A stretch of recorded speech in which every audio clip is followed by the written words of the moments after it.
रश्मि और अमर लॉकडाउन के चलते डेटिंग ऐप पर मिलते हैं। उसी बीच उनकी बॉन्डिंग बहुत अच्छी बन जाती है और दोनों एक दूसरे से प्यार करने लगते हैं। बस लॉकडाउन खत्म होते ही चट मंगी पट शादी। उससे पहले घर में बात तो कर लो। अरे माँ पापा कभी मना नहीं करेंगे। अमर की बात सुन रश्मि खुश हो जाती है।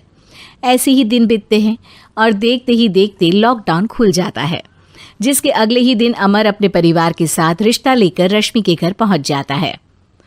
अभी लॉकडाउन खुला ही है और कोरोना तो ख़त्म भी नहीं हुआ, इसलिए ज़्यादा कुछ ना करके अगले कुछ दिनों में छोटे फंक्शन के साथ शादी कर लेते हैं। अमर के पापा की बात पर सब सहमत हो जाते हैं। कुछ दिन बाद दोनों की शादी हो जाती है और रश्मि अपने ससुराल पहुंच जाती है। बेटा, शादी तो तूने अपनी मर्जी से कर ली, लेकिन बहू को बोल देना इस घर में हुक्म मेरा ही चलेगा, इसलिए अपना राज जमाने की कोशिश भी ना करें। माँ, रश्मि को यहाँ सिर्फ प्यार, आशीर्वाद और अपनापन चाहिए, पैसा या राज नहीं। बेटी की बात पर सास मुंह बनाए वहां से चली जाती है और अब वो हर रोज रश्मि को परेशान करना और ताने देना शुरू कर देती है। देखो, ये है आजकल की लड़की, इंटरनेट पर लड़कों से बातें करते हुए इन्हें शर्म भी नहीं आती, और यहाँ तो देखो कितनी सीधी सुशील बनकर दिखा रही है। मम्मी, शादी के रिश्ते वाले इंटरनेट ऐप से जब किसी को कोई दिक्कत नहीं है, फिर डेटिंग ऐप के जरिए मिलना किस तरह गलत हो सकता है? रश्मि के डेटिंग ऐप वाली बात सुन उसकी हैरान सास तुरंत तुनक कर पूरे घर को सिर पर उठा लेती है, जिसकी आवाज सुन अमर और उसके पापा भी वहां आ जाते हैं। हाय मेरी माता, इतना बड़ा झूठ! डेटिंग ऐप को इंटरनेट के जरिए मिली है बोलकर इस कलमुही को मेरे सर ला बिठा दिया। अरे नास पिटी, तुझे जरा भी शर्म नहीं आई? वहां न जाने कितने लड़कों से गुलू गुलू करके तुझे मेरा ही लड़का मिला था फंसाने के लिए। माँ, मुझे तो समझ नहीं आ रहा क्या बोले जा रही हो। डेटिंग ऐप इस्तेमाल करना कोई अपराध नहीं है, और तुम रश्मि को ऐसा कैसे बोल सकती हो? मैं भी तो था उस ऐप पर। पहले उसके लिए माँ से झूठ बोला और अब लड़ाई कर रहा है। सास और अमर की बात सुनकर रश्मि हैरान खड़ी रहती है।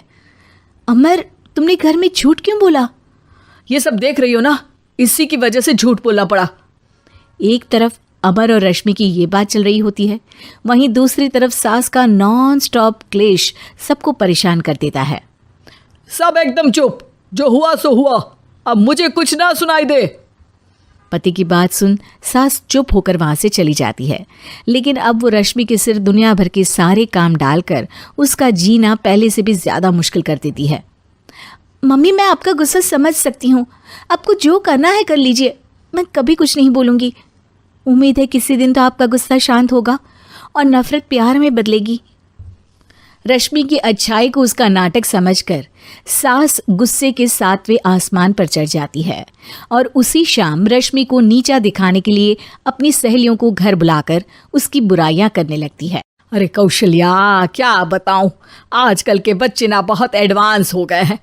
पहले रिश्ते घर परिवार वाले सब देख परख के कराते थे, और अब ये लोग खुद न जाने कहाँ कहाँ मिलकर खुद ही सब कुछ पक्का करके हमें बता देते हैं। लड़की का कैसा दिन धर्म, कैसा ईमान, कैसा चरित्र कुछ नहीं पता, बस प्यार किया और घर लाकर बिठा देते हैं। अरे ऐसा क्यों बोलती हो? आजकल बच्चे अपने आप में बहुत समझदार हो गए हैं, और फिर पूरी जिंदगी तो उन दोनों को ही साथ निभानी है। अपनी पसंद से शादी कर भी ले तो क्या दिक्कत? तू ही देख ले, पहले इतना अच्छा बेटा और अब सोने पर सुहागे जैसी सर्वगुण संपन्न बहू। और पता है, अभी कुछ दिन पहले मेरी बेटी ने मुझे डेटिंग ऐप के बारे में बताया, जहाँ लड़का लड़की अपनी पसंद से अपने आप एक दूसरे को चुन लेते हैं, और फिर अगर सब सही रहता है तो बात आगे भी बढ़ जाती है। अरे इसमें इतना खुश होकर क्या बता रही हो? ये तो गलत है। न जाने कौन क्या है, कितना झूठ कितना सच है। अरे पर सोचो, जब तुम किसी के बताए रिश्ते को देखने जाते हो तो क्या एक ही बार देखने से सच झूठ का पता लगा सकती हो? ज़रूरी नहीं कि बच्चों का लिया फैसला हमेशा गलत हो। अरे बहुत बार हमसे भी तो गलत फैसले होते हैं ना। अच्छे बुरे लोग तो हर जगह मिल सकते हैं, फिर इसमें सिर्फ बच्चे ही गलत कैसे? सहेलियों की बात सुन सास सोच में पड़ जाती है और इसी तरह कुछ दिन बीत जाते हैं। जिसमें ना तो वो रश्मि को परेशान करती है और ना ही कोई ताना सुनाती है, जिसे देख रश्मि परेशान हो जाती है।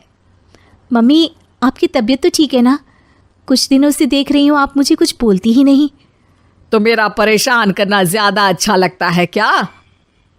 नहीं, आपकी शांति उससे ज्यादा परेशान कर रही है। शांति इसलिए है क्योंकि मुझे एहसास हो गया है कि गलत तुम लोग नहीं, मेरी सोच है। प्यार तो एक सुंदर एहसास और शादी खूबसूरत साथ है। अगर ये साथ सच्चा है तो कहीं पर भी किसी भी तरह जुड़ा हो, उससे कोई फर्क नहीं पड़ता। आप कौन है? इतनी अच्छी बातें मेरी पत्नी तो नहीं बोल सकती। क्या आप भी?